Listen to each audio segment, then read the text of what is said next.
Bienvenidos a una nueva clase de teoría política. Vamos a analizar el pensamiento de Rousseau, Montesquieu y de Immanuel Kant.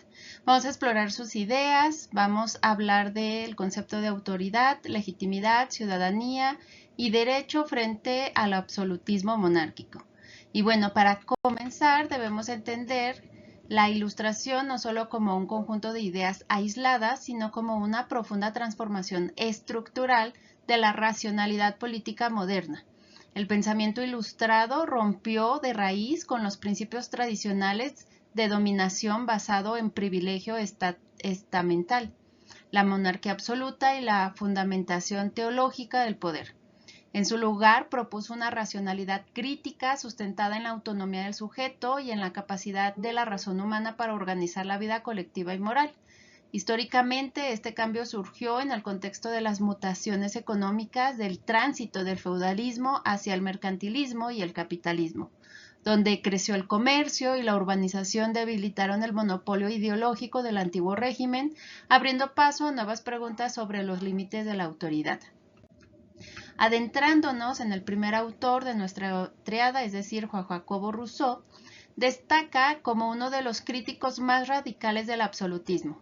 Su propuesta desmontó los fundamentos filosóficos de la monarquía tradicional al rechazar contundentemente la idea de que la fuerza o la cohesión pueden constituir un principio legítimo de autoridad. Para Rousseau, el dominio basado puramente en la fuerza genera una obediencia material por miedo, pero carece por completo de la obligación moral. La legitimidad política puede solo existir cuando los individuos participan libremente en la constitución del orden jurídico.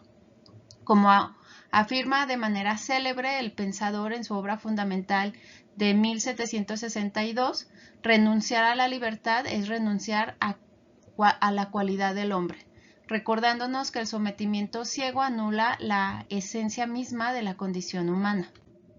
Para sistematizar el pensamiento de Rousseau, observamos en esta lámina las principales críticas que formuló en contra del modelo absolutista.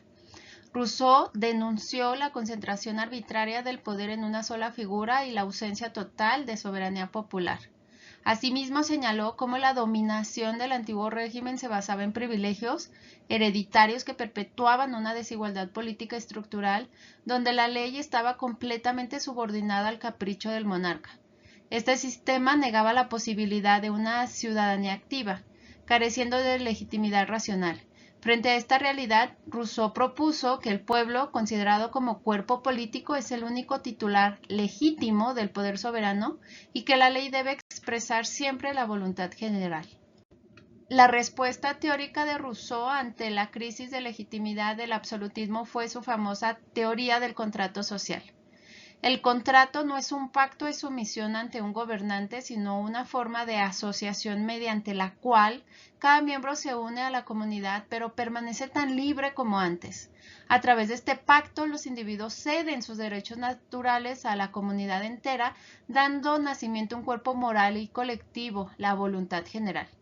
Y aquí la voluntad general no es la simple suma de los intereses particulares o egoístas de la mayoría, sino representa el interés común y el bien público orientado a la justicia. Bajo este esquema, obedecer a las leyes es obedecerse a sí mismo, conciliando la libertad individual con la autoridad del Estado. La voluntad general no equivale a una simple suma de opiniones individuales. Rousseau distingue cuidadosamente entre intereses particulares y voluntad orientada al bien común. Mientras la voluntad de todos refleja la agregación de preferencias privadas, la voluntad general expresa aquello que beneficia al conjunto de la comunidad política. Su carácter universal deriva de su orientación hacia la preservación de la igualdad y de la libertad colectiva. La soberanía, en consecuencia, es indivisible, inalienable e irrepresentable. Ningún individuo o institución puede apropiarse legítimamente de ella. Rousseau rechaza la representación política plena porque considera que la voluntad no puede delegarse ni destruir su naturaleza colectiva. Esta concepción introduce una crítica profunda a las formas tradicionales de gobierno monárquico y aristocrático. La voluntad general posee además una dimensión ética. Participar en la formulación de la ley implica trascender intereses particulares para actuar como ciudadano orientado al bien común. De este modo, Rousseau vincula ciudadanía y moralidad política. La teoría política de Rousseau no se limita a explicar el origen legítimo del poder político. Su finalidad última consiste en comprender cómo puede preservarse la libertad humana dentro de la vida colectiva. La transformación del estado de naturaleza hacia la sociedad civil implica una transformación profunda de la condición humana. El individuo abandona la libertad natural basada en la independencia física y en el impulso inmediato para acceder a una forma superior de libertad, la libertad civil y moral. La libertad natural se caracteriza por la ausencia de restricciones externas, pero permanece subordinada a los impulsos y necesidades inmediatas. Rousseau considera que esta forma de libertad resulta insuficiente para el desarrollo moral del ser humano, pues no implica autonomía racional. En cambio, la libertad civil surge cuando el individuo participa en la formación de leyes orientadas al bien común. La obediencia a dichas leyes no constituye sometimiento, ya que el ciudadano obedece normas que él mismo, como integrante del cuerpo soberano, ha contribuido a crear. Es que el pensamiento político de Rousseau constituyó una crítica sistemática contra las estructuras absolutistas predominantes en Europa en el siglo XVIII. Y aquí el absolutismo monárquico se sustentaba en la concentración del poder político en la figura del rey, legitimado mediante doctrinas de origen divino y una autoridad hereditaria.